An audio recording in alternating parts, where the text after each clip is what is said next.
Kamusta? Mabuti! For today's video. Ito yung araw na tapos na ang day off at balik trabaho na ulit. Agang-aga nga ay parte na ng almusal ang maritesan.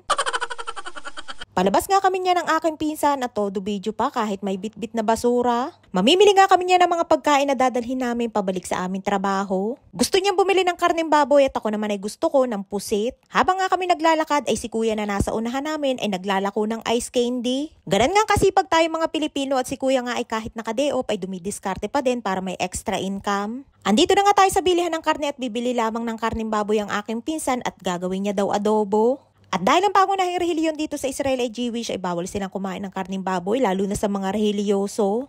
At hindi lahat ng mga tulad namin mga caregivers ay pwede magluto at magdala ng karneng baboy sa bahay ng mga amo. Lalo na nga kung religious ang kanilang mga alaga. Kaya yung iba sa kagustuhan nilang kumain ng karneng baboy ay patago silang nagdadala sa kanilang trabaho ng luto na. Katulad nga niyang aking pinsan na si Mau na bumili nga ng karneng baboy at gagawin niyang adobo para dalhin sa kanyang trabaho. At ako naman ay yung pusit ang aking binili at gagataan ko. Hindi ka ma-high blood sa pagkain ng seafoods pero yung presyo ay tingin pa lang ay parang nakaka-high blood na.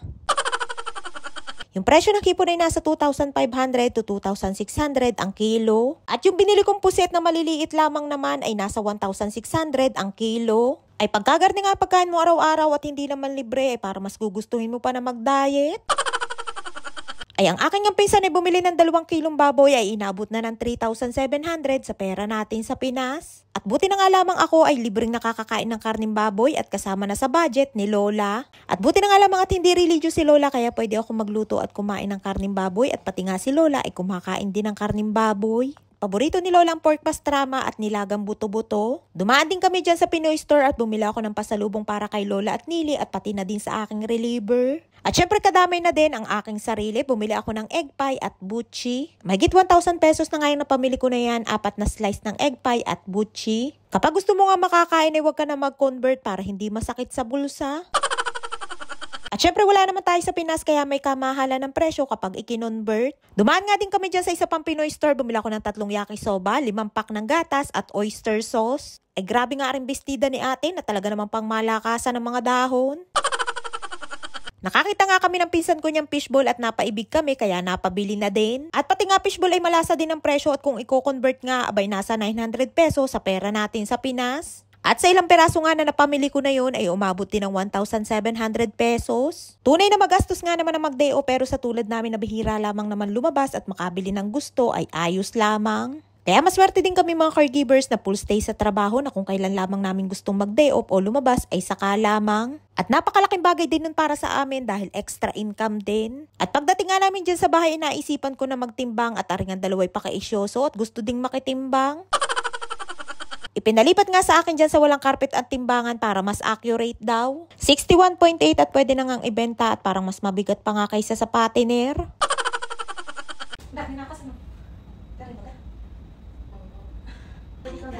Ay, paano gagawin? Ay, wala ganyan. Ay, di, gagawa ka ng baka. Parang nag-exercise ng elementary. Oo, alin yan? O, iilan mo ko. Ay nga tinuturuan nila ako mag-exercise at nakakailang buhat pa nga lamang ako ng dumbbell, abay parang hinihingal na ako. At pagkatapos magbuhat ng kaunti ay nagyayana at maghahalo-halo naman. May niluto nga panlahok sa halo-halo ang ate ko ang kasi wala namang yelo at gatas. Kaya sabi ko mas mabuti pa na bumili lamang kami ng yari na at 25 shekel yan o nasa mahigit 400 pesos sa pera natin sa Pinas. Kung kanina nga yung nakita namin ay naglalako ng ice candy at ari naman si kuya ay nagtitinda ng halo-halo. O diba sa sipag at diskarte ng mga Pilipino kahit saan pumunta ay kumikitang kabuhayan. At eto na nga yung ating binili na halo-halo at hindi pa nga sila nasiyahan at gustong i-upgrade pa. Mukhang nakulangan pa dun sa aming biniling halo-halo at gustong gawing halo-halo Pro Max. Panay ang turo nila sa akin kung paano mag-exercise at ngayon naman ay panay ang yaya nila at gayahin ko daw sila. Okay lang, ihamay sa ano. Okay lang, kami hindi nadudurog ako lang. Ano kailang bulos na? Tawang-tawa nga ako sa dalawa na yan at yung kanilang halo-halo Pro Max ay mukhang naging bulusan o yung mismong lagayan o sandukan ng pagkain. Ay matindi nga din yan dalawa na yan ay yung aking nga hindi ko naubos ay yung sa kanila'y said. Pagkatapos ng kainan at maritesan ay tapos na maliligayang araw, mag-aal sa balutan na at balik trabaho na ulit. Nasira nga yung dala kong maleta kaya ayan at ang bitbit ko ay eco bag na pabalik ng trabaho. Nang dumating nga ako dyan ay nakasapatos at pag-alis ko'y nakatsinelas na at hinarbat ko pa nga yan sa aking ate. Pati nga yung sling bag na gamit ko ay galing din sa kanya. Tutong bagari. Hindi naman. Ay nga't for the go na ang mga person at gogora na ulit pabalik ng trabaho. At buti pa nga yung aking pinsan at may dalang pajero at ako'y tamang lakad na lamang papunta sa sakayan. Naghiwalay na nga kami dyan at nagtigisan na ng elevator dahil hindi kami kasya dahil may dala siyang e-bike.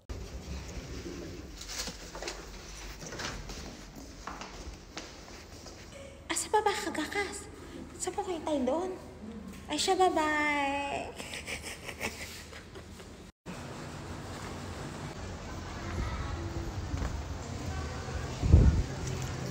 Dahil nga may dalang e-bike ang aking pinsan ay dini nga ang kanyang lagusan sa pinakababa. At hinintay ko nga muna siya bago kami maghiwalay ng landas. Bye. At dyan na nga nagtatapos ang aming day off at matagal-tagal na nga ulit bago ulit kami magkita. Kainitan nga yan at napakabigat pa nga ng aking bitbit kaya patigil-tigil din ako sa paglalakad. Medyo may kalayuan nga din ang aking nilakad bago ako makarating dyan sa paradahan ng sasakyan. At pagdating ko nga'y dadalawa pa ang pasahero at naghintay nga ako ng halos kalahating oras bago pa mapuno.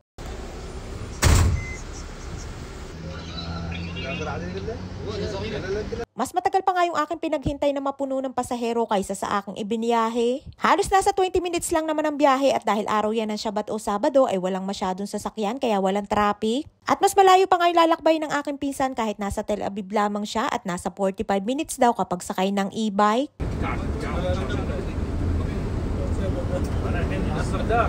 Ay nga't malapit na din akong bumaba at buti na nga lamang at dyan dumaan sa may papasok sa amin at hindi ko na kailangan maglakad ng malayo.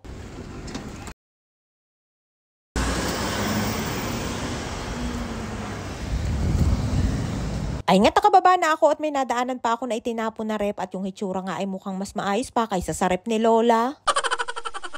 At sa kalumaan na nga ng rep ni Lola ay bat-bat na ng tape at yung pintuan ng freezer ay natatanggal na din. Eto nga't malapit na ako at paniguradong matutuwa si Lola at Nili dahil napaaga ang aking balik.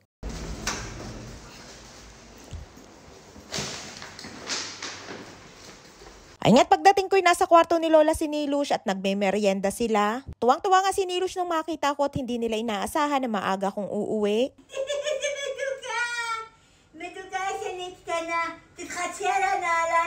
Ay nga tuwang-tuwa si Nilush nung makita niya ako at napansin niya din agad ang bago kong tsinelas na suot na hinarbat ko pa sa aking ate. Nagkakape nga sila ni Lola nang dumating ako at pati nga si Lola ay natuwa din dahil maaga akong nakadating. Alas 6 pa dapat ng gabi ang uwi ko pero 3:40 pa lamang ng hapon ay nasa bahay na ako. Todo kwentuhan nga din kami at tinanong ko din si Lola kung ano ang ginawa niya nung gabi nung nag-siren. Kanyas na, Dani, alak sila mamad. Ay nga't sabi ni Nilush nung mag-siren ay si Lola daw ay tulog at siya naman daw ay pumunta sa bomb shelter. Ay siya hanggang dito lamang ating kwento for today's video. Maraming po salamat sa inyong support at laging panonood. Mag-ingat po kayo palagi. And please subscribe to my YouTube channel. Please follow and share. Salamat!